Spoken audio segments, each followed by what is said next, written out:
Can't tell it.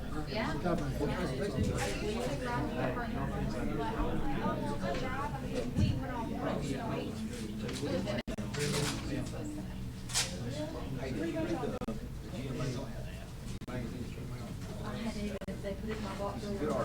Oh, really? Talks about what the fire departments are facing and what we are. Talks about the average investment. Oh, yeah. There you go.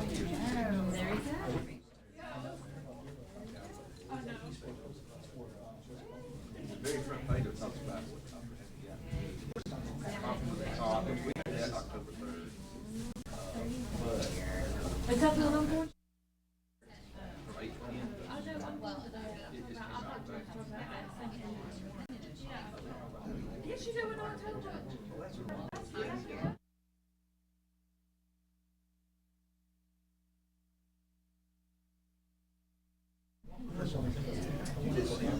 I'll go to a firefighter's too.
session?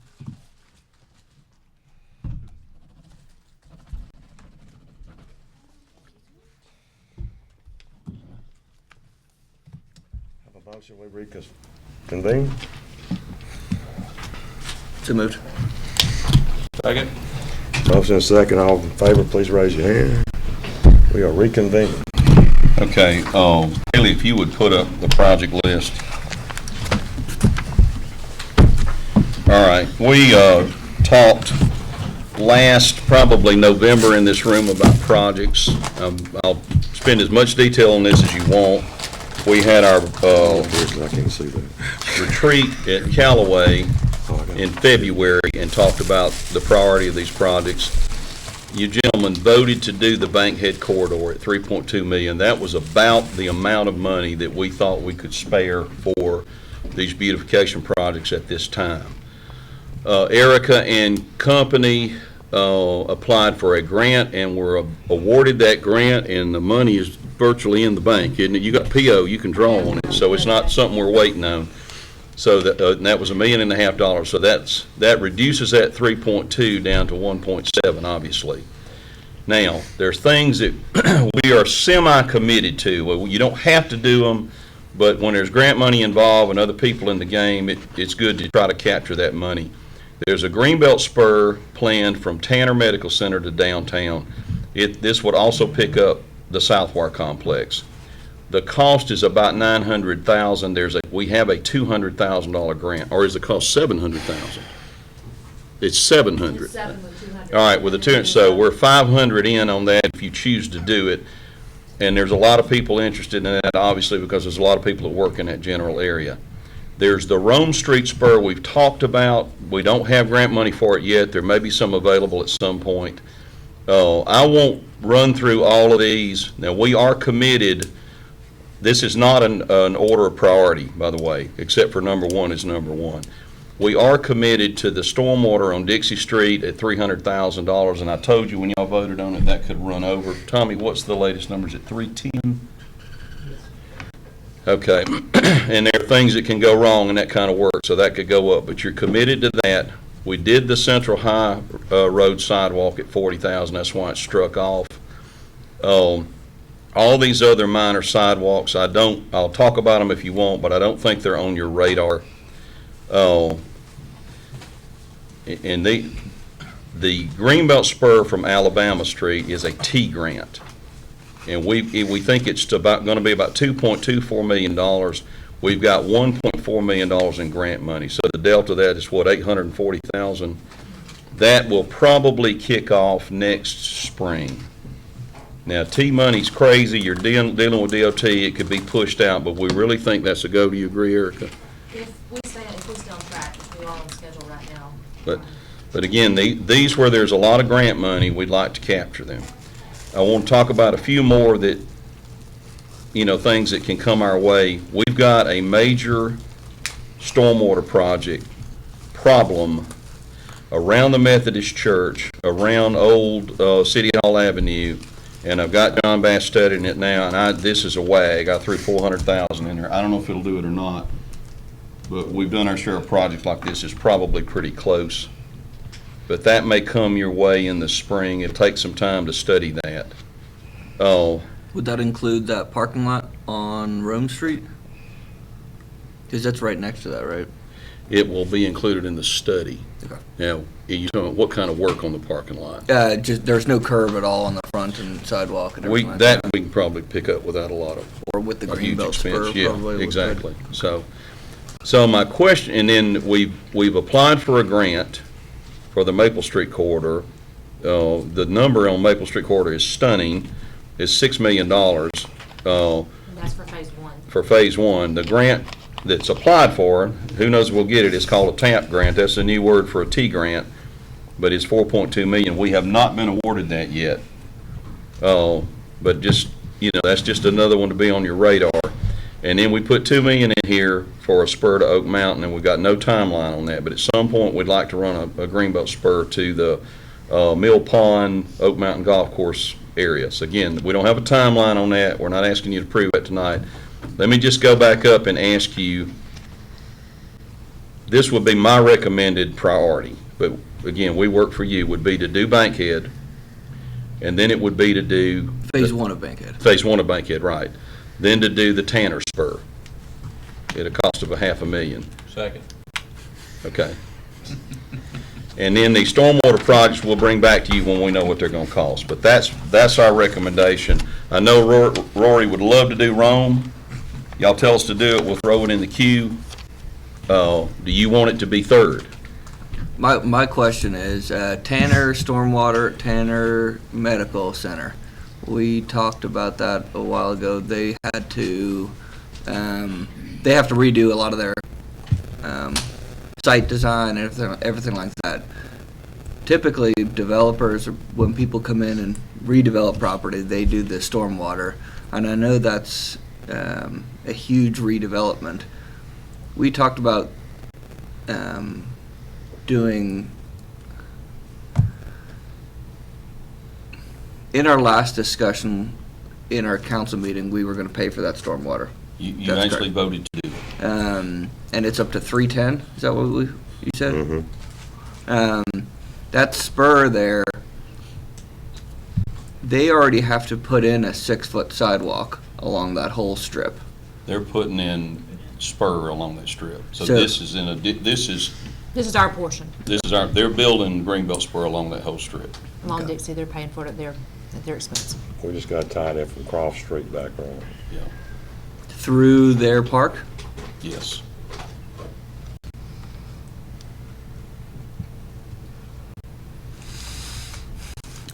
I think it's a great spur. Like all of these, I think they're all good spurs. My thing is when we talked in Callaway, we talked about doing Rome Street sooner, connecting those homes to town, connecting Hobbs Farm to town. And I understand with grant funding coming through, timing is everything. Especially when we don't want to just start the project and with the grant funding and then come back and try to complete it a lot later. Doing it all at once is probably going to be cheaper, correct? Bidding it all at once? Bidding, you mean Rome with? No, Tanner, with Yeah, the grant funding yeah, it and would the be- other funding. Absolutely. But yeah, my concern is just knocking Rome further down the list after we've discussed that it would be something that would be high up there. So where do you want it bumped? Where do you want it to be? Can't be 1, it can be 2 or 3 or 4. Where do you want it? When do we expect the RTP funding to come in? Is it in now? We contacted them last week and asked. They've had some turnover in that position that manages those grants. They were supposed to be getting us the letter to let us move forward with right-of-way easement acquisition sometime this week. So those grants are typically a little bit quicker to spend than, say, like a T grant. It's a years-long process. We've successfully completed 2 RTP grants, and typically they're waiting on us, if that makes sense. I'd love to see it too, because I felt like that's the way we walked away in their from Callaway, with that being the marching order of let's try to get Bankhead, and we ended up cutting $1.5 million out of it because of Erica's great and staff's great work on that funding or that grant application. I'd love to see Rome Street. Ahead of Tanner? Yeah. But I think they're both extremely important. It's not to say that Tanner's less important by any stretch of the imagination. It was more just, this is the way we had that discussion in our Callaway retreat. I'm not disputing Rome Street, but until we get the library settled, folks think I'll just put that off till we get the library restructured. Well, I think that it's going to be on the other side of the road. It is. So I think, And then when the library goes down and there's no activity dragging anybody up that way, wouldn't that be the perfect time to be building? Not necessarily. If there's a lot less traffic on the road. I don't think traffic's just gonna calm down. I just don't think we'll have anybody at the library for a while. And you've got more insight into that situation. Well, it's It's a a mess. committee, it's moving forward though, you know. Personally, I'd like to see fire station number 23 property. That's more, to me, is more of a critical issue from where we are on Central Road. as bad or worse than the one we lost. And then our idea there was, and we'll do what you want, was to tie the property up prior to the new splost and then build it with a new splost. So at some point, we certainly wanted to. I mean, I really think we need to look at the fire, our EMS side, and if we could tie property up with, for that. I think that's more of a priority than the Rome Street Greenbelt Spur. I'm sorry. Considering the structure itself and the position it's in. I know it's inadequate and we need to rebuild, but we've had that on our longer-term planning sheet rather than a short-term for quite a while, based on staff, based on fire leadership recommendation. But with the growth we got going on the south side of town, it looks like we're going to continue having on the south side of town. And response times. I just think we got to remember what our priorities are as a city. It's police, fire, rec, in that order. And I hear you, Rory, but to me, we always got to remember the big picture. The big picture is providing those services of police and fire. Yeah, and I understand that. What's been great is our fire's been able to keep response times at 440, even with even down a fire station. So I commend our fire staff for that. But now we've just got one dilapidated fire station, is that right? What? One dilapidated fire station right now we need to replace. And that's a 500 on the land maybe, and another 1.5 on the structure. I just think we need to really be looking at, I think that needs to be a priority going forward for the citizens, as much as the Greenbelt. And that's not up there, is that right? Yeah, it's on down on 24. But that's not a priority list. That's not 1 to 20. No, I No, Yeah. it wasn't. It was just, it was the order it was the order they got put down when we presented them to you. So what's the order? in the first Bankhead, Greenbelt, and fire station? I don't, we haven't, So, no, it's Tim, do you have an Bankhead, opinion on the fire Tanner, station? Or we're fighting over Opinion third? on the fire station? Rory's running I'll do what Rome y'all Street want. into it. How much money do we have?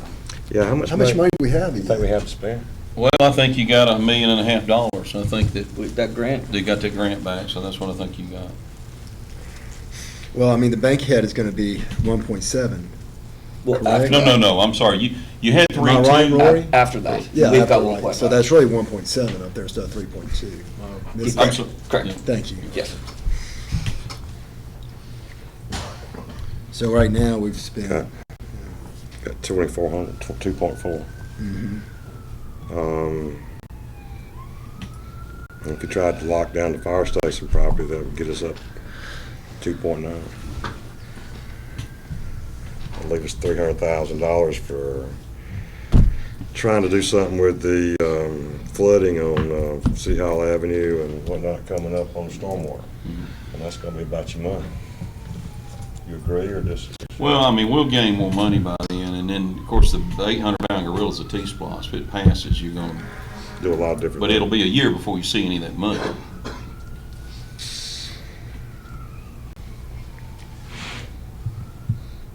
We're also owed some FEMA money, but I try not to count on when that'll come in.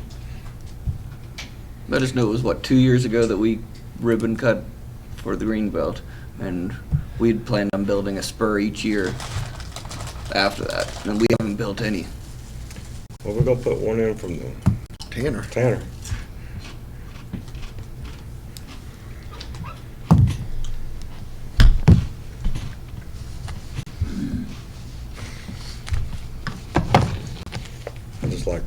I'm just thinking public safety and it needs to be moved up the list if we can, guys. I'm not, You just got to remember what our core functions are. And Roy, you know I like the Rome Street. But we just got to remember what our core functions are as a city. And I completely agree. I think I know you do. Like with that being a priority, like I understand that. But I also understand that was presented as a longer-term plan. The immediate need was not presented as such. Especially when we just built another one, or a newer one in a better location, better response times from that location. And I know it serves a different area, but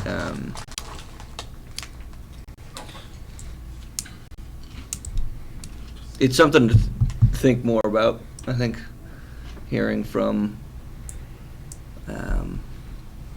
what maybe presenting what that would shift in terms of response times, in terms of need over there, because I didn't really see much of a change in response time between the fire station going down in the departmental reports. It looked like it kind of hovered around 440, 450, even down a station. So I'm not sure if it does shift, and how much it would shift then building another one. It would help with morale tremendously. Definitely. I mean, now That building is terrible. Now we've got 3 goods and got 1 crew sitting in there, one that may blow down. So With any luck, it will blow down. Should we just ask the chief what his opinion is? Yeah. So do y'all want to? Jimmy, what's your opinion on that? Well, you know, that area of town is growing rapidly, so available properties is kind of a big issue now. If we wait too long, we're gonna be able to get anything in the right area. I mean, I think y'all kind of got it hemmed up where you think it could go. Yeah, we need to be in that general area. You've got to have a cross to get over, go north on 27 and south. So. Right. And cross street sections are getting away. Yes, they are.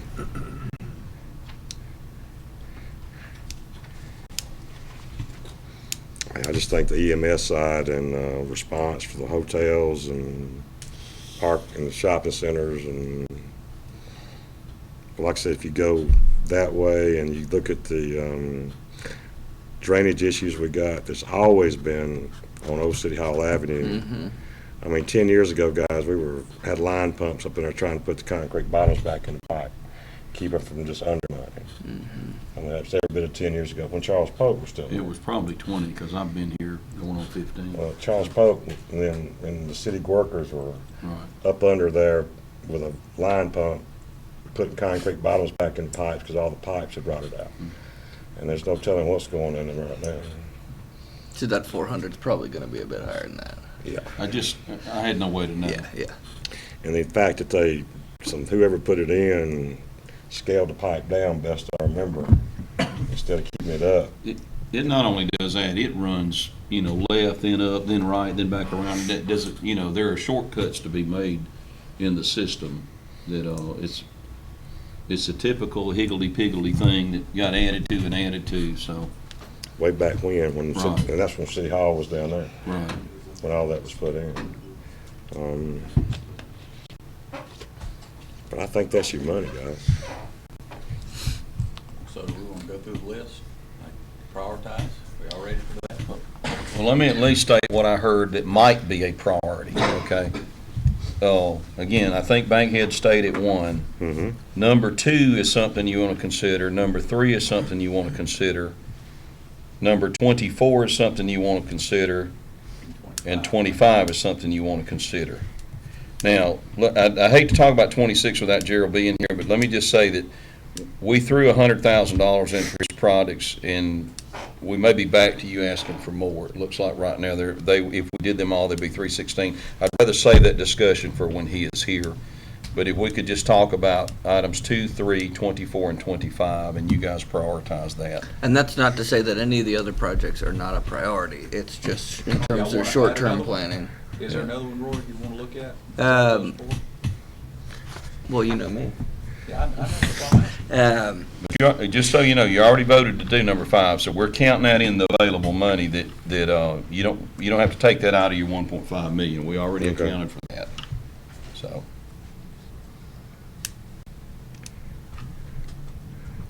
Yeah, because we talked at that ribbon cutting, or leading into that ribbon cutting, of doing one per year, one spur per year, and we didn't do one last year. We're looking at a capital project standpoint, over the last 2 years not doing, yes, we had the fire station, yes, we had some other things pop up, but in terms of building things that is I think outward facing, you said the money's gone. we haven't seen anything that's really been, What about sidewalks? Have we done, I know there's. Oh, you've done, what, $600,000 with sidewalk, probably. That's out. I don't want to exaggerate, let's say a good $500,000 is always running good. You're talking about repairs, yeah.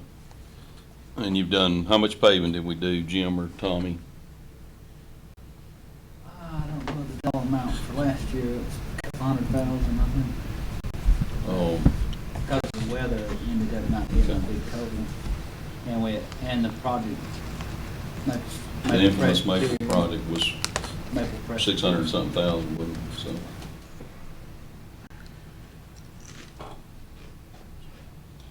So we're building a lot, but it may not have the sex appeal of a spur. correct.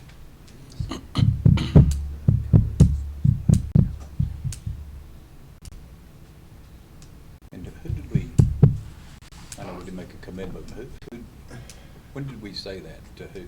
We're gonna try to build a spur. Yeah, I mean, I think that was just a goal that we talked about. Internal goal? I was there, but I don't recall that. I don't view that as public policy. That was whatever statement. I don't know. Oh, no, I don't mean it's a city statement That's just what made we at thought we the, should try Just to a do. goal. yeah. Yeah, goal. All And right. and things, goals shift, Yep. year after year based on what's occurring. And I understand that. I just think that, Well, the T-Splosh money could be used on that, couldn't it? Yeah, And the question is, do we get the T-Splosh, and how much do we go out and lobby for the T-Splosh? well, I hope it passes for our sake, but I really hope it passes for the county's sake. It'll do so much for them. Well, let's not counter. Yeah, I don't, counter. I don't want to put all our eggs in that No. basket. No. Excuse me. All right, so what's number 2? I'll say Tanner. Walt, are you okay? 2 staying where it's at? two stand where it's at. I'm okay with it there as long as Rome Street comes before the other two. What about number 3? I think it needs to be the fire station minimum. Fire station, number 24? That's just property purchase. Property Yeah, on. he wouldn't be the station that we do till we get the next splost. All right, did I understand then 24 will become priority 3? Well, that's what Walt wants. That's what I'd like to say. I mean, I don't want to get any ill feelings toward the fireman who's getting stuck at 23. On 21, 22, or jam up, ready to roll. What would be the timeline on actual building it though? Jim, when do we splost again? Is it 2021? Sometime in that time frame.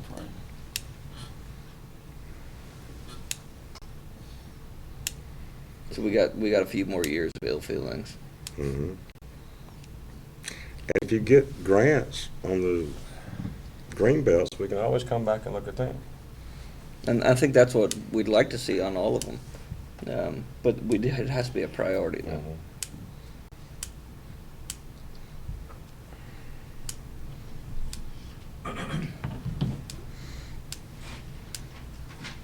Well, if I'm gonna pick a green belt spur, it'd be Rome. And I've said Rome too. You know, I've said Rome over West Georgia. So So the question is Rome Street before or after the fire stations? That's where we're at, the property. And I guess property, it comes down to timing on that too, is what is actually available and things like that. Well, we could go buy, we couldn't buy it tomorrow, but we could have you property, we could have you a contract by December. You know, we could have appraisals done and, you know, due diligence done on properties by then.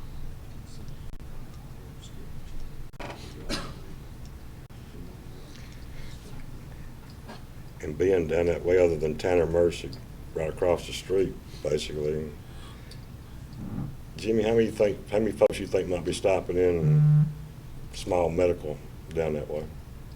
2 or 3 a month, I would guess. Tim, you said Dixie's got more, sorry.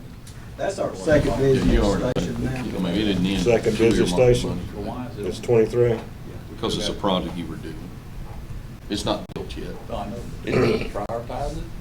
Oh, you don't have to. Jim? It's above one. Yeah. That's what I thought. You've already voted for it. Did you just hear what the chief said?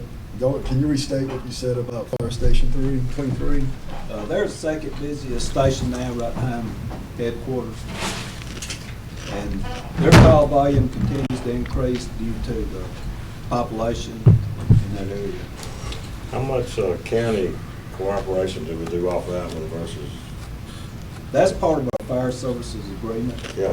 And that station goes all the way to Lowell Road, that Highway 27. Goes to Lowell Road? Yeah. So they have a pretty big area. And if the need is growing over there, when was the last time that was negotiated, that agreement? Last 2 years ago. The agreement's very good. It supports that entire station.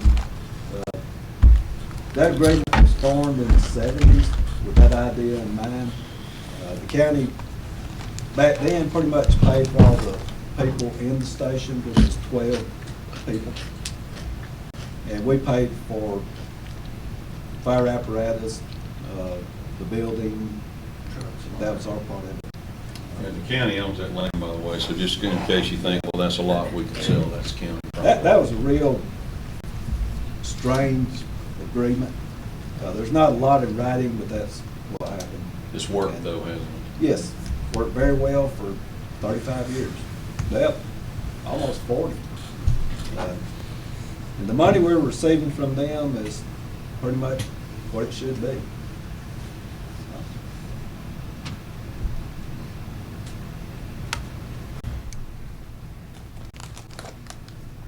All right, so number 3 is Rory wants Rome. If I heard Walt right, he's number 24, buying the property. You can put me in there. For the property? For the fire station property, yeah. So it's Bankhead, Greenbelt, Spur, Tanner, and Fire Station. And Old City Hall, that's what I would like to see. And that uses our money. That's pretty much wipes us out. Yeah. What'd you say, what did you say, City Hall? The stormwater problem at City Hall. Oh, yeah. Because it does flood there a lot. And for the sake of the public, just know, this is a priority list. They have to vote on all these projects when they're built. So don't think they're voting in a work session tonight. They're not. They're giving us general guidelines on where to go. But when these projects are done, when the money changes hands, they have to vote on that. So that'll be a voting meeting when that happens. Yeah, I'd definitely like to see Rome on there, just because we've been talking about it being, this next year since I've been on council, as a discussion. No promises been made or anything like that, but it's definitely a point of the public's been wanting to see it. And it's not just my ward that wants to see it. Hobbs Farm is, one of the main parks in town. Being able to connect that to the downtown, I think, is extremely important. Well, can I ask a question about Rome Street? Yes, sir. I guess Erica. Is that going to be a typical 10 feet, or what's the width on Rome Street? We're trying, that's what's on Rome now, is 10, and that's what we're looking at as far as a, Coming on kind of a up. street cross-section to be a 10-foot trail, just like it is on Rome right now. How much you going to get in out of the right of way coming up there? I can't give a definitive answer just Yeah. because it's not designed, but what we're trying to do is stay inside the right-of-way. There's going to, at a minimum, be some construction easements we're going to have to get. So we're going to have to cheat back into the road some, you think? We'll do a road diet just like we did on the north side of Rome. What we did on the north side of Rome is we stayed in the right-of-way. We did a lane reduction, road diet, and we were able to get everything that we needed in the existing right-of-way. So I'll do a calming effect going down Rome Street a little bit. Right, it'll hopefully slow down traffic. I know it's pretty hilly, and there's some places where folks go too fast, probably. Roy, would you mind putting Rome Street in the 5th slot, and if we get a grant that we can work off of, possibly move it up later on? So after City Hall, Mm-hmm. Yeah, put it number 5. I'd like to see it before City Hall. Moving forward, if you look for a grant for City Hall, I don't know if is that a FEMA type thing? I don't know. Tommy stepped out, and Tracy in here, I don't know if that's possible or not. It takes a declaration of a disaster to get FEMA money. That's how we got money on, Okay. Scott, so. And I think the Methodist Church would say they had that, but I don't know that the governor would have declared it for, Yeah, I just hate to see it continue to get pushed further down the list when it was so high. Why don't we say 4A, 4B? As long as it's 4A, I'm good then. Well, I think, can we move on, Tim? Yeah. I mean, I think we all know everybody's positions, and we Yeah. can horse trade later. I mean. okay, all right. Well, you know those five, and we're gonna continue to work on number one, and I guess number two at this point. All right, we can shift now into the ordinance changes, which is, gonna be Erica and Chuck. I think Chuck, me, and you, Tim. If you guys want to pull your blue sheets, you should have them in front of you. Haley stepped out as well, but she's going to pull them up on the. Do we have this on the screen? She will, but you've got it in front of you as well. There's a few things that have come up over the last 6 to 8 months. They're coming up either from members of the public or they've been suggested by one of you, and we just need some direction as to how we proceed. We're not really to the point where we can put, as Chuck says, pen to paper, because we don't even know what direction we need to go in. And so I'm going to go through the ones that I think are going to be discussion worthy, and then I've got a list of things that are really more housekeeping items that I just wanted to make sure you guys were aware of at the end. The first page that you're going to be looking at is about food trucks and mobile food service. I did want to define what we're talking about when we say food trucks, and that's basically a licensed motorized vehicle or a mobile food unit which is temporarily stored on a premise where food items are sold to the general public. I think most of us know what that looks like. There were food trucks at the Taste of Carrollton. I think the 302 truck was at the Taste of Carrollton, as was the Tropical Joe's. And we do not currently allow food trucks in the city of Carrollton in any zoning district. They're actually not addressed at all. That's kind of a really relatively new phenomenon. It's becoming quite popular in more urban areas, and they're starting to make their way out here. A lot of communities do food truck Fridays. They have food truck festivals. They allow food truck parks, and we just need to know what direction we should go in. I put a few options under considerations. The first one is to basically allow them in designated areas, and that would be, say, like in the industrial park. Printer's Ale is a good example, or at some of our industry where there may not be dining options for lunch, or even something like the Bankhead Highway Corridor, where we're trying to get people to basically come back to Bankhead. That might be a way, but that basically to have kind of restricted areas, either by zoning district, by overlay district, where they would be permitted. The second option might be to allow them in designated lots. That's sort of like having a food truck court. That particular consideration, I would strongly encourage you to allow that only through a special use permit so that you guys would have a little bit of purview of where those lots might be. A good example would be an empty lot on Bankhead. I'm just going to keep using Bankhead, but that's another option. The third option is to allow them in commercial areas, but then have distance requirements from other dining establishments. I've seen that in some sample ordinances that we've looked at, where they have to be a certain number of feet from another restaurant. And then the fourth option is just to allow them at city-sanctioned events, like Food Truck Fridays. All of these options, I think, are viable. The one thing I would caution you about is allowing them downtown. We have, I think. I assume that's where they want to go, right? I think they want to go somewhere, and it doesn't necessarily. I'm sure they would love to be downtown, but I don't think that it's. I don't think it's a deal killer if they don't get to come downtown. I think they understand that you've got property owners that have invested greatly into those historic buildings. We've got a good thing going downtown, and we don't want too much of a good thing. And so we want to basically reward those property owners that have invested greatly into making downtown what it is today. And that's why I think you keep them outside of downtown unless it's something like the Taste of Carrollton or an event like that. We don't currently allow them at the AMP unless it's part of a rental where they're giving the food away. In other words, they can't set up and sell their food even at an event. So just so you guys know that. So if you've seen them at the AMP, it's because they've negotiated with whoever's renting it, and they're just giving the food away as part of their event. So we just need some direction. I've got all sorts of rules and regulations we can move forward with as far as signage, as far as how they're going to have to be set up to keep it to where it's done tastefully.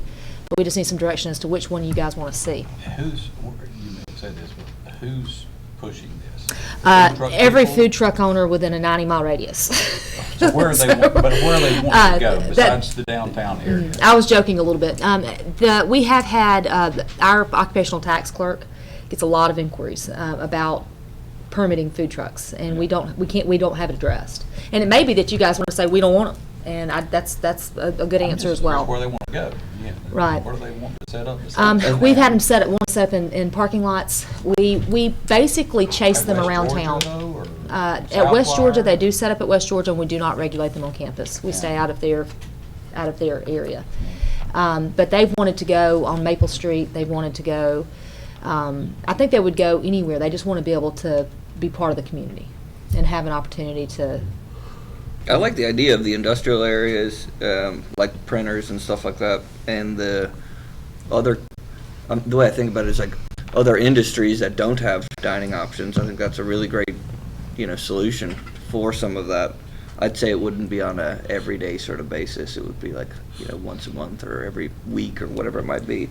This is something that I've had multiple discussions about is the log cabin or other areas next to the lake. We're trying to push for fun community type spaces over there, and I think having a food truck area in that somewhere over there, let them set up once a week, and maybe it is a food truck Friday since it's got a nice ring to it, but whatever it is, being able to have a space for that would be awesome. Really just kind of energizing spaces that people aren't normally going to. Because, I don't think, they're not investing in brick and mortar, but they do want to serve our population, so I like the idea of it. Definitely like the industrial side, because there's nothing at Magna-Lumberson, there's nothing at Yachio. Mm-hmm. There's Southwire's got a little bit, I guess. Trident doesn't have a food situation. Would that all be like like lunch hour type things? Breakfast and lunch, because they run in 3 shifts. So I'm wondering then, for the rest of the population because I think it'd be great for them.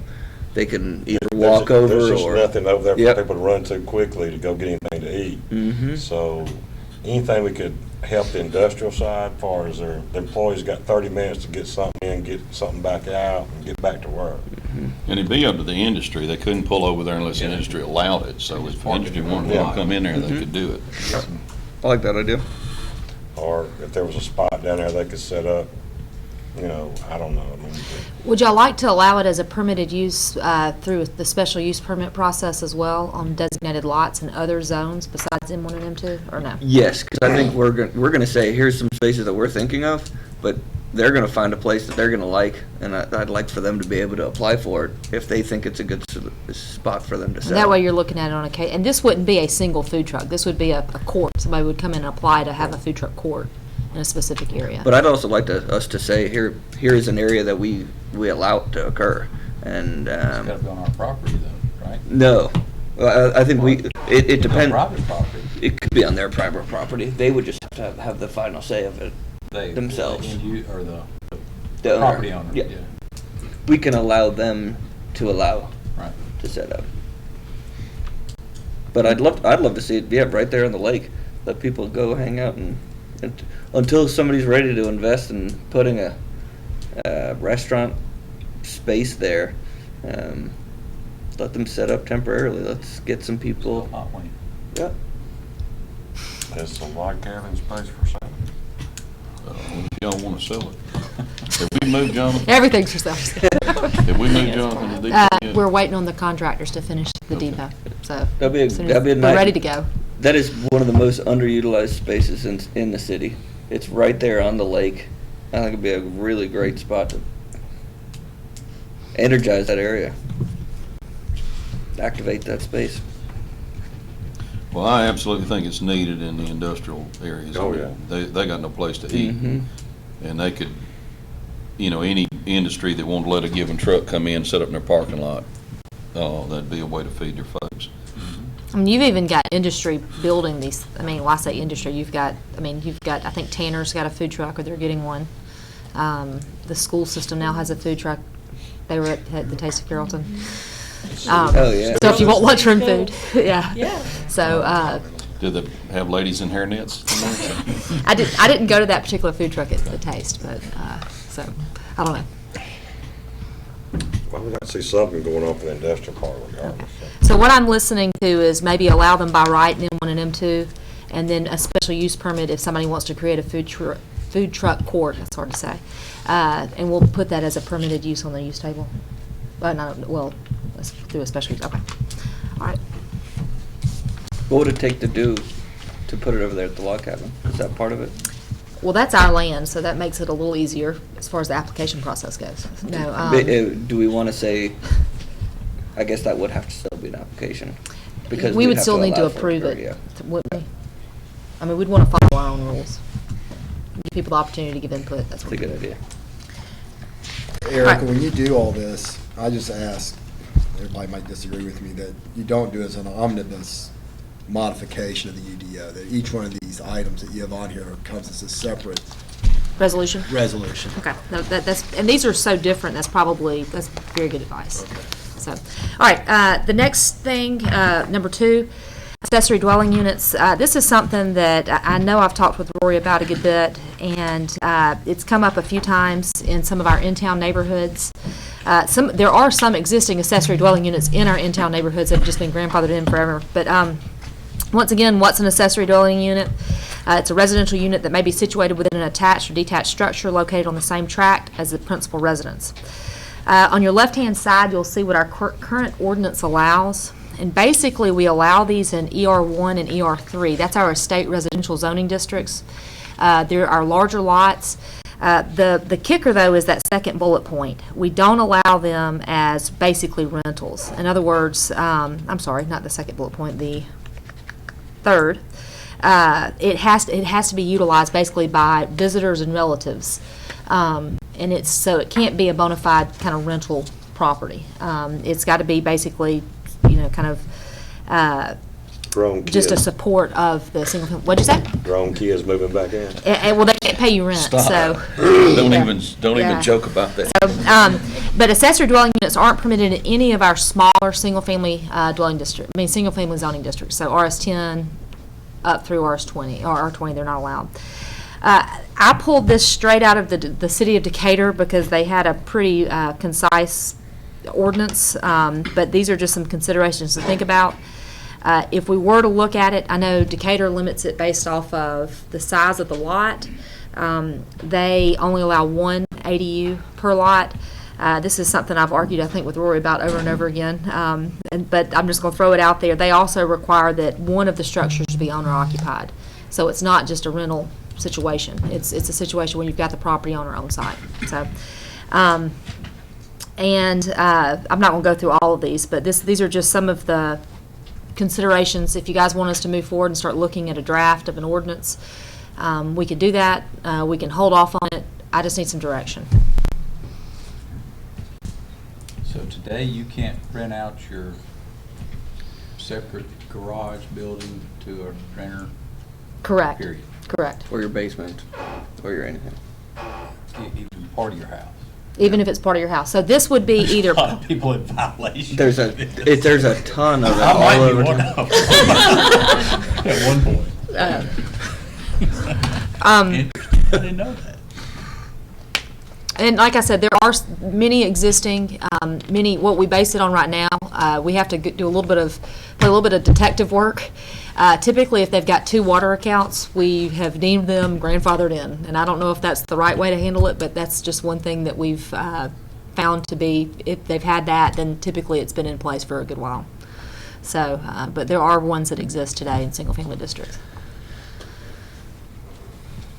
I mean, I'm certainly in favor of moving forward, but Rory, sell me on why you shouldn't have to have one of the property owners present on the property.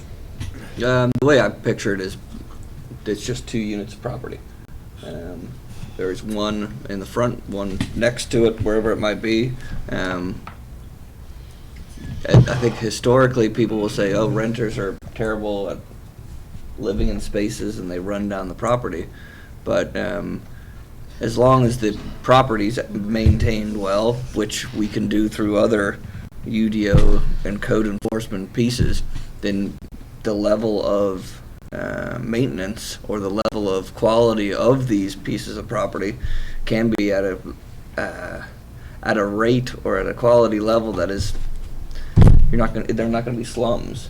I think what you see a lot of time is, especially close to town, there's a lot of people that are young professionals that want to live in small spaces, and they may right now you don't have a place for them to go. You're going to move into Carrollton Place next to Jameson Inn. Is that what that is? There's not many places for you to rent. So what this does is, without having to build a bunch of apartment complexes, it allows for people to move into town, live close to town, without having to purchase. I think of the amount of people that are, I don't know, nurses or school teachers or whatever it might be that are looking to live in town. They don't have a place to live. We shouldn't force them then just to purchase, and I don't think we can with the property prices the way they are at this point.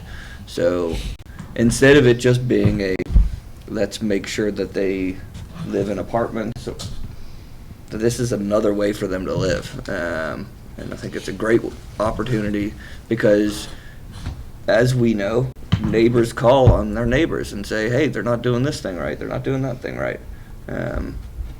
We'll get the calls. So if there is something wrong, we'll get a call about it. But what we can do in the design standards and building standards is just make them so they are either matching the architectural details of the original home, they've got to be no bigger, all that sort of stuff. So you actually get a quality thing. It's not just like a metal shack getting popped up in the backyard, which I think is what we're maybe not seeing metal shack, but we're seeing like pretty terrible garages with people living in them. So this would actually allow us to regulate it. What about, if we were to pass something like this, neighborhood covenants, POA covenants, what trumps what there? I mean, The POA, if they have that in their area, yeah. The Would trump it, covenants yeah. Would trump whatever we do here. And we don't regulate any covenants. So there, Right, I just didn't, I want to make sure whatever we pass, they couldn't tell the POA if the city did. no, like if we said, hey, you can do this, Oak Mountain wouldn't be allowed to just pop up a bunch of these. So let's just let Erica go ahead and do some exploration. Let's just don't come back with some recommendations to us other than this. 800 square feet is, to me, is a little large. 300 square feet, 400 square feet might be the max on me. Like a 1-1 type of space? Mm-hmm. But yeah, can you pursue that a little bit more? And come back and we'll beat it out a little bit more? All right.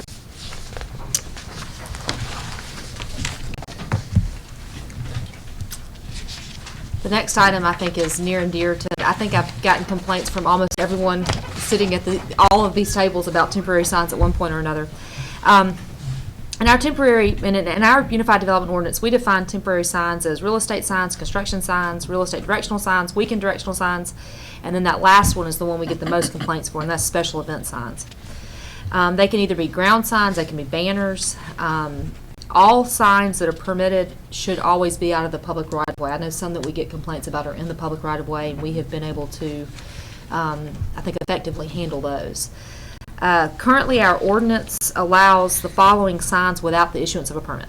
Okay, let's talk about Maple Street real quick. So you Okay. drive down Maple Street, and you see all these signs, the banners at the gasoline stations. I forget what they say. Sale, I'm sure. Whatever. So I don't see how they fall in any of these categories. They would fall in basically a special event temporary sign.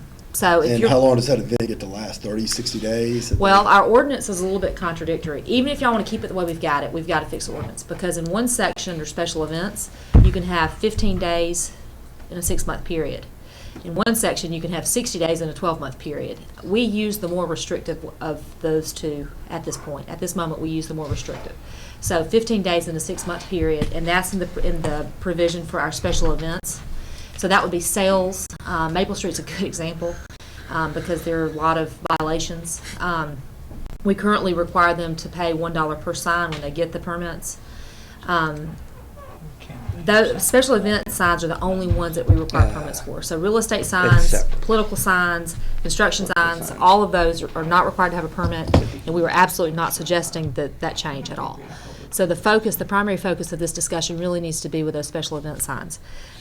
Some considerations. One is to place a limit on the number of temporary sign permits you can have. Right now, somebody can come and get a permit for 20 signs, and they're boop, boop, boop, boop, all along the right of way. And a lot of communities limit that. They'll allow them to have one, and that could be a ground sign or that could be a banner. Some communities, I suggested that possibly we do 2 signs per road frontage. But that's just up to you guys and how y'all want to handle it. Have you seen any that do charge per square foot of the sign? Like for a yard sign, it might be $30 or whatever it is. But then if you're going to go with that one that says hot dogs or ice cream sandwiches, which we kind of see on different places, you charge a little bit more. So our permanent signs, that's how we calculate the permit fee, is by square foot.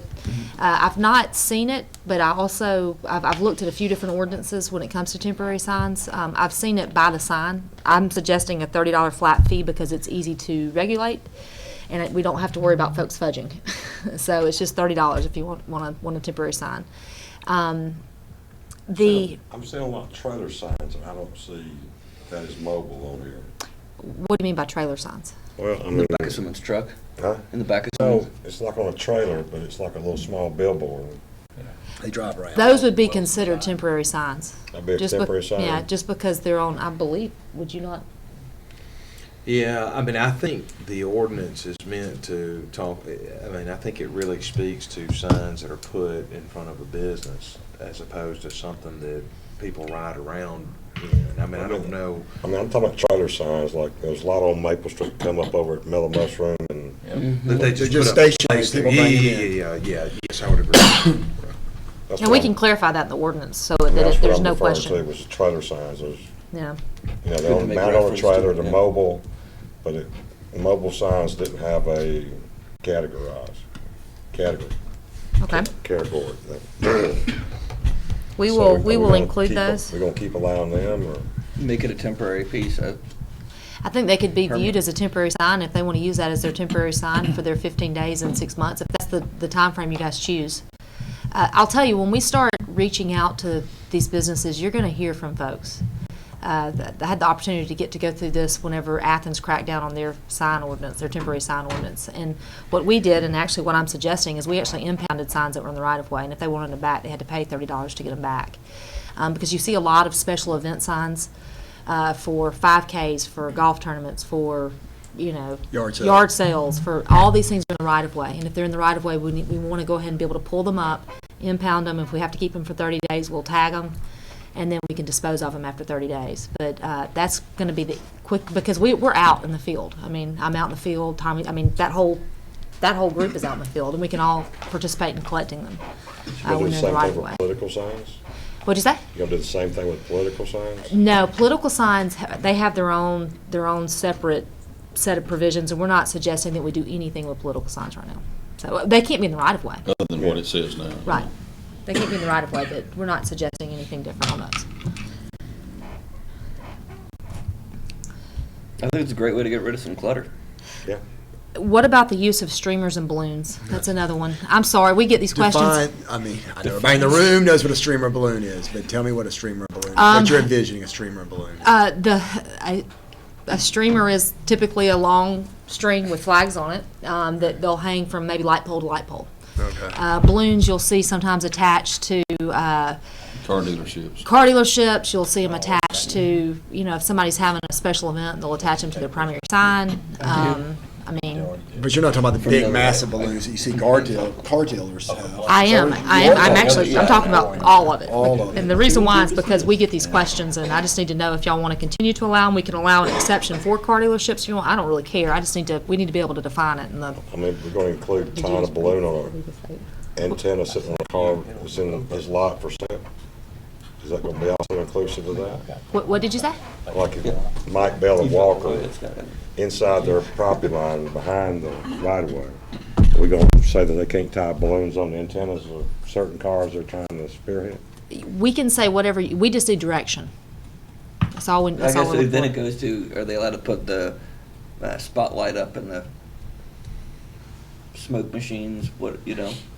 And you also have the little The things that clown dance, guy. yeah. That's what I was thinking, you meant by streamer. I'd like for us to go maybe too far and then backpedal based on how hard the They pushback. push back cars. The folks in the press are gonna write that paper tomorrow, I'm sure. Okay. Does that mean you don't want to allow them? Yes. No Yes. streamers, yeah.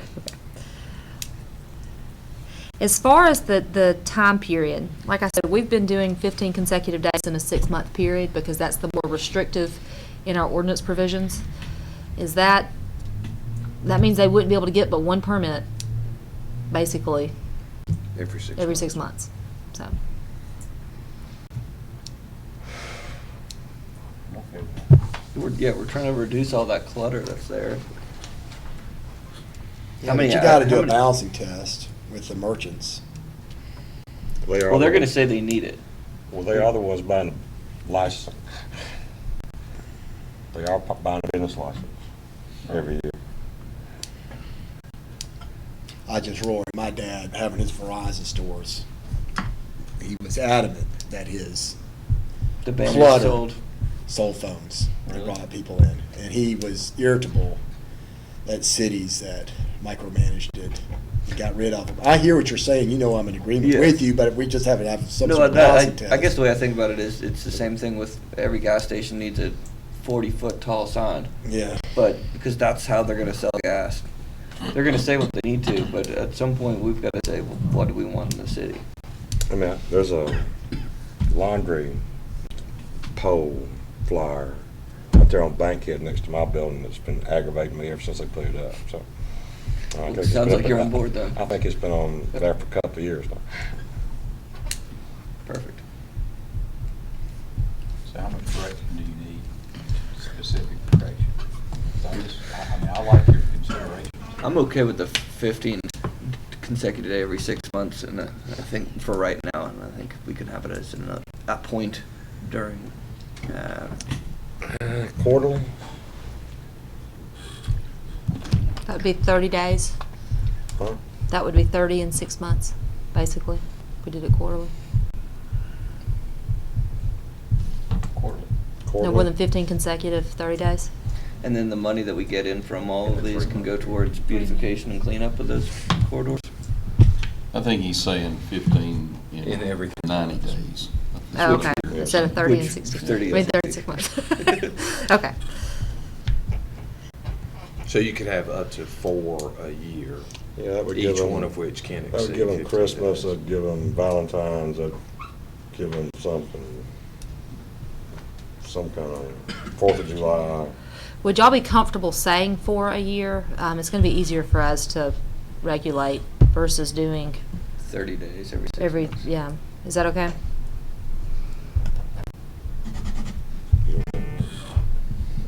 Just have to read it. And that they've got to remove them themselves, Right. all that sort of stuff. Moving on. Hey, will you call up those pictures for me? This next item is another one that's come up. It's actually come up in some of our corridor committee meetings, and it's regarding paving. As you probably all well know by now, our design standards in our UDO, we have minimum requirements for landscaping, tree canopy, lot coverage. We have buffer requirements. We have landscape strip requirements to the right-of-way. All of these things are impacted by resurfacing at times. And the problem that we're running into is we're catching it after the fact. And so I have a couple of pictures I wanted to kind of show you. And I will tell you, this was done, I think we determined about a year and a half ago, maybe. We were trying to, 2 years ago. And the current property owner was not the property owner that did this. So, Haley, will you show a couple of the other pictures? That's another site, and it's completely just no landscape islands, no nothing. I mean, it's scraped clean. One more time. Keep going. This is another one that's a little more recent, where there was a landscape island, and we basically lost that because we didn't realize they paved it. And what we would like to do in order for us to properly, kind of have a proper plan review before this work is completed, we have a lot better chance at success if we let the property owners know before they do the work versus going after them after they've already spent the money, if we require a paving permit. This paving permit would give us an opportunity to do some sort of review of what they're proposing. A couple of considerations if we do require this paving permit. I think this will be something you'll hear about, but I do want to talk to you about why we need it. This obviously doesn't look good. And like I said, we don't want folks to spend money and then them having to come back and fix something they didn't even know they were doing anything wrong with. A couple of things, only commercial properties would be subject to the permit, so no single-family residential. We would have a small fee, but just something for administrative costs. We're not trying to make money off of this. We're really just wanting an opportunity to get to review their plans. And then also, in regards to non-conforming parking lots, because we have a lot of those that don't meet our current standards, we would allow maintenance and resurfacing of those. We wouldn't allow expansion of them. And what I mean by that is, if they're going to repair a parking lot that doesn't meet the code, we're going to let them pave and resurface their parking lot that doesn't meet the code. What we wouldn't let them do is expand it without bringing it into conformity. Those are the suggestions I have. We just need to move forward with this, and we wanted to make sure you guys had a full understanding of why we would require it, first off, and then secondly, that it is needed if we're going to properly administer the ordinance. This picture here was already that way. There was actually landscaping in that island. Huh? There was landscaping there. They had some plants up there at one time. And Well, we buckets. got it. We're going to clean it up a little better because we also got into whether or not potted plants counted as landscaping. Anyway, it's a long story, but I think the potted plants died. Do other cities have paving permits? Have what? Do other cities have paving permits? I believe they do because Douglasville, don't y'all do I'm pointing at you, but they do a impact fee on paving, don't they? The water authority does. Right. So I think there's some sort of Impervious permitting surface. process. Whose idea was it for the paving permit? Because I like it. Yeah, I'm brag on the right person. then it was mine. Well, No, I'm just good. kidding. No, it wasn't. It was. I didn't know if it was yours or Chuck's. It No, was. no. Roy's. And It wasn't my idea, actually. We were talking, Haley does a lot of plan review, and she That's was your running idea? into issues with, look, we're catching these people after the fact. They don't even know they've done anything wrong. And we're trying to help them help themselves. But just know this, because you're going to get a little pushback on it, and we do need to clean this stuff up. But there are landscaping requirements, there are tree ordinance requirements, and they haven't been enforced. And they've been in there since, what, about '07? And again, if somebody go pave a lot, we don't even know it, there's no way to enforce it. But just know that's going to be a part of this, and you may hear some noise about that. I got a question about that. But I will tell you, she's gone through the tree ordinance with me. It looks oppressive. It's not. It's not that bad. And what looks like tons and tons of trees on the lot will be 3 or 4. So just don't let it, if somebody brings it before you, don't let it frighten you, because it's just not that tough. Yeah, we say we can't enforce something after they've done it. Why not? Why can't we say, hey, go fix this thing you've done? And what's to say then, if they didn't know there was a permit required to do it, how are we going to enforce them to change it after the fact? Well, the permit will tell the pavers, there's not that many of them. We'll say you gotta have a permit. It's just like we do sign companies. The way you get their attention there, there's just not that many sign companies, and you tell them. It's not that we can't. I'm going to use them as an example. They came in and they did they got a permit to do the building. I almost feel like it's on us that we didn't tell them. It's my fault, and because we didn't know they were going to be doing this work. And I'll tell you, I hate going back to somebody and saying I screwed up, but oh, by the way, all that money you just spent, go pull it out. I don't like to do that. So you won't get them on the front side. I want to catch them before they do it. So Go ahead. Ready to move on? Good idea. Okay.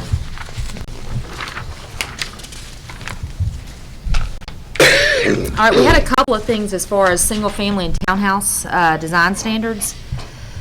One thing that we've discussed, I think, in actually some council meetings, is our minimum square footage for single-family residences and townhouses.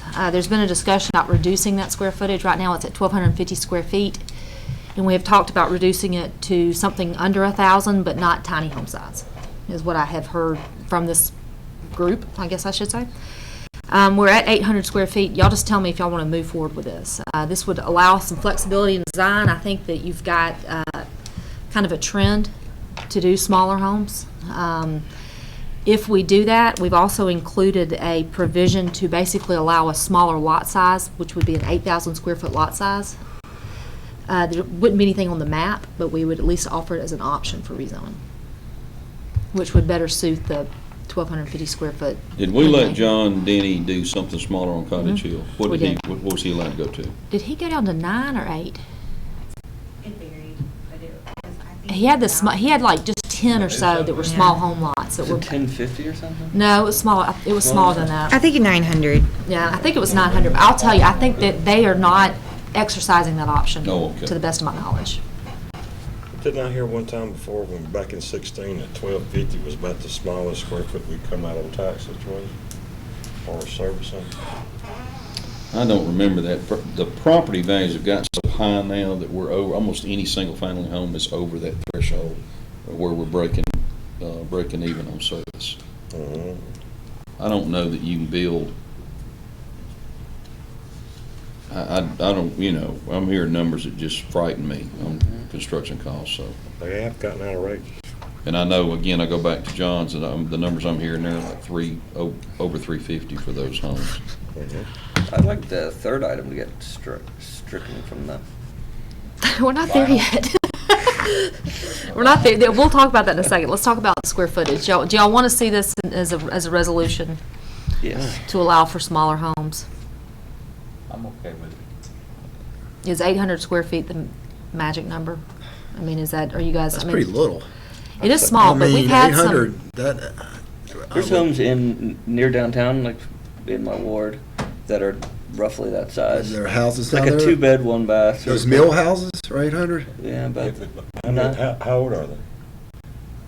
1910, 1920. And there's people in them. Yeah, I mean, but they were built way back when, so And I think what we're seeing is a move back towards smaller houses. smaller places. We're not trying to do tiny houses, all right? No, What is tiny it, house. tiny house, No, 400 no, square tiny feet? houses. You'll see tiny houses that are 200 square feet. That's what I want. But Y'all let me know when y'all pass it. That's what I'm buying. those are typically on axles. But How are you going to break out the other section?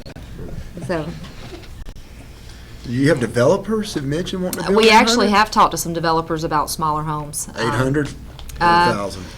Well, we talked to John about 900. But You just said that, I'm sorry. right, yeah. I've heard other people say, "Hey, what about doing a smaller than 8?" But the most amount of people I hear actually living in something smaller than 8 want to get out of there after they've been in there for too long. That's just a 20 by 40. It's small. That's a garage. I know. I've lived in a space smaller than that, as a duplex in college and stuff like that. There are a lot of apartments, obviously, that are that size, and folks don't necessarily want to live in an apartment combination, but still like the smaller space. I will say that. I mean, you'll see, Tim, I think you said your daughter lives in something About smaller. 800. Yeah. But that's in a complex, right? That's in probably a mid-rise or high-rise, if I had to guess.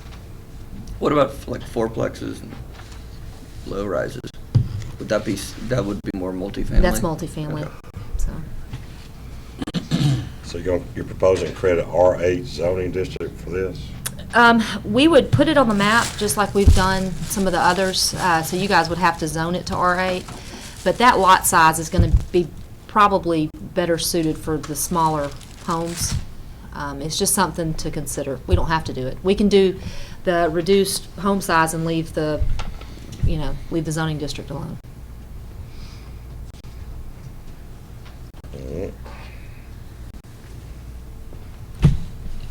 vinyl is me, I'll tell you, there's high-quality vinyl that's a better product than something that's got to be painted. And it's more forgiving, and it's not a bead of caulk keeping out water, so I just think that's something I will y'all say ought to that research I more. have seen a lot of houses be revinyled. Since we passed that, they go in and knock them out in 2 days and they're gone and nobody even notices them. And if it's got vinyl, they can Now, put, they this can is do, wood houses that are, oh, got wrapped in vinyl In town? in town. Really? I can show you 4 right now that I know of. Wow. Where, well, Center cooking. And the painting contractors have gotten so outrageous. Folks they can vinyl it cheaper money than they can have it painted. well, it's just, if it's neglected, it can be cleaned up easier if it's vinyl. If it's Yeah. neglected, paint, it'll rot down on I you. mean, the wood's rotten, they had to replace wood, and the Right. painting contractors are behind, and nobody wants to paint And anymore. I don't want low-end vinyl at all. I'm talking about, set some standard where it's a higher grade, but, and I'm not gonna lose any sleep on it either way. I just think it's something y'all ought to think about. You guys know where I stand on vinyl. Yeah, Well, you don't like the new, I even the new sticker stuff, right? Nope. Y'all wanna sleep on that one? let's sleep Not the on that. vinyl, but the size and everything, I mean, all of it. Yeah, Come back on it. I like the sizes and the zoning too. Yeah, sizes are fine with me, and I'm okay with the vinyl, but I'm not gonna fight over it. Matt, are you okay on these three? I'm still kind of Rory's camp, but I think there is high-quality vinyl out there. But I thought we established that the vinyl was the same cost as the hardy plank. Yeah, I think That- what it is upkeep. What Tim The said upkeep. is if a place isn't maintained for 10 years, you can pressure wash it down and it's good and back to normal again. I'll keep an open mind on it, but And I'm again, still Rory's it's not a camp. big deal to me. Not to give you extra points on your side there. Well, I'm not gonna lose any sleep over it. well, they make so many different, styles and bats, and, it's not shingles, and, I mean, they can dress it up pretty quick, Right. and I've got a lot of people growling at me about the fact that we didn't do this, on just on regular houses, not apartments, so to speak. I still don't have a problem with it not being on apartments, but, I really don't have a problem with that aspect. I just, as far as somebody can afford to put vinyl up and like to paint it and maintain it, other than wash it off. Heck, I got vinyl on mine. we do allow it with the you got vinyl in soffits. your home? Is And what that sort of said thing, you had that's, vinyl in that's your still house? currently On my permitted. doghouse, You it's don't even top. notice it. All right, moving on. The next item, the next page, this is something that we've been addressing, and we've been addressing it from the perspective of overgrown lots in residential primarily. But this is another thing that's come up with, I know Tim's talked with folks about how we basically require folks to maintain their lots, and how, and this also includes commercial properties. And we just need to know how aggressive you want us to be, and what I'm hearing from most of you individually is very. And I've talked to the codes enforcement people, and they said they won't need additional help to do this, but do you want them out there with a tape measure saying if it's commercial, don't let it get higher than 4 inches? Well, can we of just grass? say reasonable? I'm sorry? Reasonable? Can we use that word, Chuck? Reasonably overgrown? I guess we Can. want to know what that I mean, means. It becomes That's hard for an the issue codes for person to- enforcement, and then, people take issue with it, then we have to find. Well, my only thing, and I think it's something you've said to me, is if we want to say, here's what you've got to do, everybody, we better be doing it ourselves. So if we say 6 inches or whatever it might be, we better be cutting any spot that and I think we do a great job at it. It's more just. Yeah, I think we do a good job. I had a very nice customer come in, he was very complimentary of so many things around the city, and he said, I wish you guys would do that. He lived at Heritage Hills, and he said, I lived in Omaha, and they did this, and he said, and you need to be harder on commercial than you are residential. But I think he said on residential, maybe, was it 6 or 8 inches, I don't know the times it could go, and commercial. Currently, ours 4. is 12 inches. So. So at 11, they get a letter. And then there are more things to think about, and we can come back to you with recommendations on this, but let's say it's a vacant lot in a platted subdivision. Do you want it mowed? you want it mowed back to the, so far back from the edge of the road. If there are trees all over it, I don't think somebody needs to get out there, and we talked about that a lot on Rome, and mow around the trees. That's just silly. So we've not defined that here, but I guess I would like to know your philosophy. Do you want us to tighten up, or are you happy with what we're doing? Tighten up is my position. Okay. Why don't we come back with a recommendation then? I'm just one of 4 people. I appreciate you. No, I agree. Well, he'd already said it. So I know. get complaints I about mean, it all is the there a time. way to levy against the property and not tag it to their water bills? I mean, that's essentially how the current ordinance works, but I mean, if they don't have a water tap there, how are you gonna tie it to the water bill? Well, we tie it to the. I just put that in there. I don't even know that I showed that to Tim before I did. We were just trying to talk about basically how we might Recover our money. recover our money if we were to hire someone to go in and cut for them. There may be some legal implications that we haven't considered. We just basically want to know how aggressive do you want us to come back with you? I definitely want to make sure there are warnings, beforehand, not just all of a sudden my grass is mowed and I'm getting a bill in the mail. I will tell you, the warnings we give for grass are pretty tight. I mean, I think it's 5 days, Tommy. Doesn't he give about 5 days? Just because you wait 2 weeks, it's 4 times as bad, during the summer. I mean, And then, there's some lots, and Geraldine here to talk about that he's called us about a lot of them. They're everywhere, but certainly in some of the areas he's calling me about where, they've got a trailer off a road tractor sitting there with junk in it or whatever. We just kind of want to know your philosophy, and if you tell us to tighten it up, we'll come back with specifics that you can vote on, and we'll do just that. Sounds good. Well, I personally got one on Willie North Street, so I can't get to it. That should be good enough. Letter than that. As long as the police go out there with me, so I can get over it. Oh, really? Is it that bad? I got run off with a bush axe. Well, we can send police over there. I had to get the police over to get me off. I think this last one Chuck's going to handle. there's been, It's his fault. yeah, Just kidding. that's just life. You get credit for things you don't deserve, and you get blamed for things you didn't do. Did I mention Heard County beat Central 45-0? LSU, baby. Anywho, Yes, Bill, as you did. if y'all recall, we made an exception, the city for years prohibited open containers in public areas. We made an exception to that rule to allow, open containers in the downtown area until 2:30 in the morning. But let's see, am I getting that right? Is there a current time limit, Joe? Did I mistake No. that? You're the Okay. attorney, man. Do you want me to do this? So the proposal would be to establish a time limit on having open containers. And what we talked about is you can currently purchase alcohol until 1:30 in the morning on most mornings. You can consume it on the premises until 2 o'clock.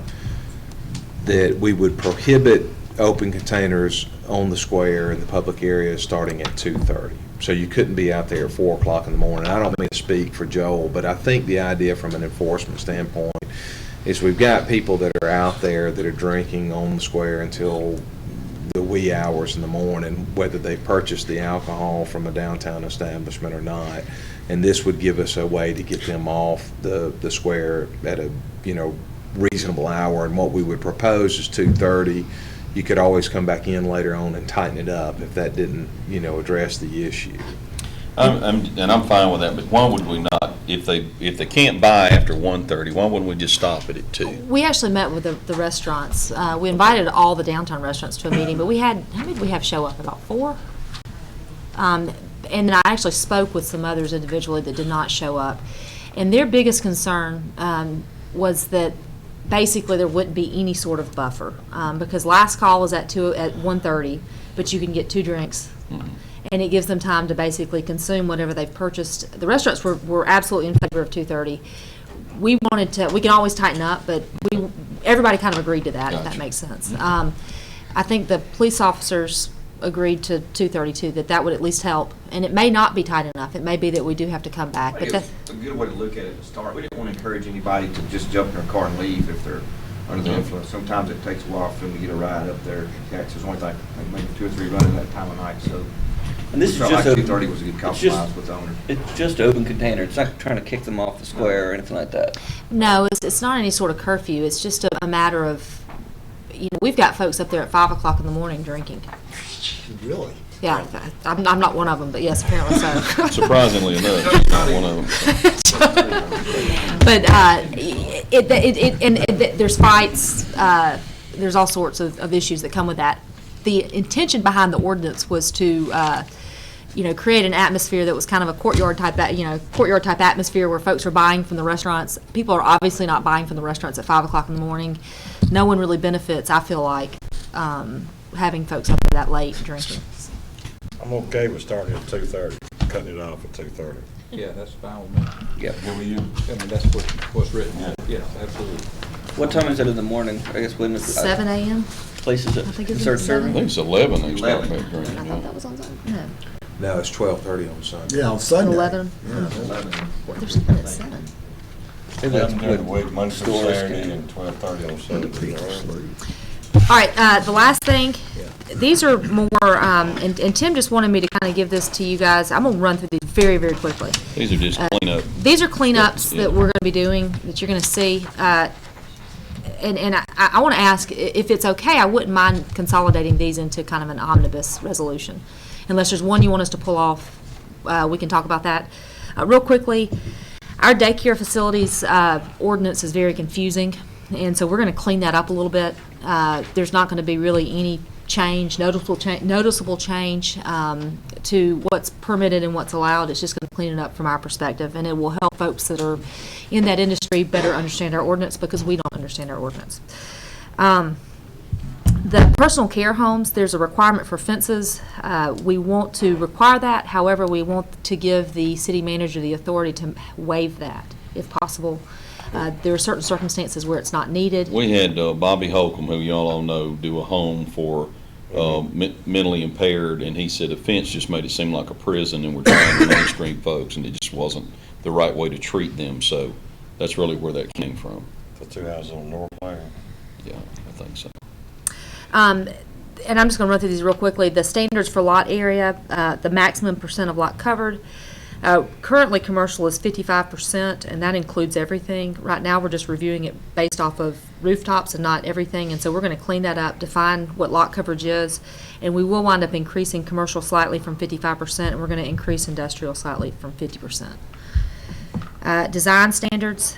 Currently, all buildings located within 100 feet of a street have to incorporate front entry porches that are oriented towards the street.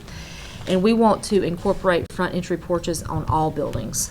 Just because they're within the site, we want them to still look inviting and have some aesthetic qualities. There's a little bit of a contradiction in our sidewalk standards. Right now, there's a sidewalk requirement in non-residential, so in your commercial areas, of 6 feet. But then in section 6.12 under sidewalks, we allow 5-foot sidewalks, so we're going to clean that up and keep that at 6 feet for commercial, and then at 5 feet for residential, unless you want to see something differently. 6 feet's about all anybody can walk side by side down. Yeah. And we can make residential 6 feet. I don't think residential's, that's just mostly, no. Let's let residential stay at 5. Okay. Design standards, we have a provision that talks about buildings that are open to the public have a different design standard than buildings that are not open to the public. We need to define what is considered open to the public. Is it the office space, or is it actual, members of the public coming to visit? And it too also has a sidewalk requirement of 6 feet. We need to modify our tree canopy table to make provisions for the multifamily redevelopment overlay. With in that particular district, we found that our first project that we were working with on Campus Walk, they were basically unable to meet, and they were doing a good job, but they were unable to meet that tree canopy requirement because they were looking at existing impervious surface, and they didn't have any enough existing tree canopy or retained tree canopy to meet the needs, and so we're going to need to fix that to better accommodate that particular application. Accessory structures right now only have a 15-foot high height maximum, we're gonna increase that as well. And then, like I said, the fences section, we want to clarify for uses in all other districts. We're actually going to clarify what other means, the word other means. So, and then we had our first appeal from the Board of Development Appeals, a Board of Development Appeals decision, and we need to fix how someone makes an appeal. But you thought it went Superior Court. It does, but it has to follow the writ of certiorari process to go into Superior Court, and that's by case law. And we just need to, what we currently provide is that it goes into Superior Court, but it follows the process from an appeal, as an appeal from probate court. And there's a case out there that says, no matter what your ordinance says, it's got to follow the writ of certiorari procedure. And we just need to. So it's a direct appeal now, but you want to make it a writ, is what you're telling me. That's and that's the Court of Appeal says that's the way it's got to go. Yeah. Okay. So. And for us that don't know what a writ is, can you tell us what a writ is versus direct? Well, like in the case of a writ of certiorari, it would be an order from the court that says we're going to review. You petition the court for a writ of certiorari. If the court grants it, it's basically an order from the court saying we are going to review this case. Where the court could deny the writ versus with a direct appeal, it directly goes to Superior Court. That's right. So by changing this, an applicant will have court access. I'm just trying to show off to our poli-sci people back there. I thought Chuck was going to say he could read his name with either hand. That's all I have tonight, unless you want to. Unless y'all would like to talk more about the UDO. Unless you want to follow. Real quick on mosquito spraying, when I first came here in '04, there was a big uproar from some people who did not want us to spray for mosquitoes. But prior to that, the policy was we ran a mosquito truck all over town and sprayed everything. And so we stopped spraying, and then there was a big uproar because we weren't spraying because mosquitoes were eating everybody up. And so and Mike's the guy stuck with this job, or some of his people are, what we do now is we spray if you want us to spray. So we'll spray at this house and skip 3 and spray at the next one, and that's what we do. And I hadn't had a complaint in over 10 years. Recently, we had some complaining about it, that they didn't think we should spray. So I just want you to know that's what we do. We don't spray indiscriminately, but it is spray, so it can blow around and here or there, but this has worked for a long time. If you hear any complaints or want us to do differently, if we stop spraying, you will get an uproar, I can tell you that. So, that's all I have. Anything else? Thank y'all.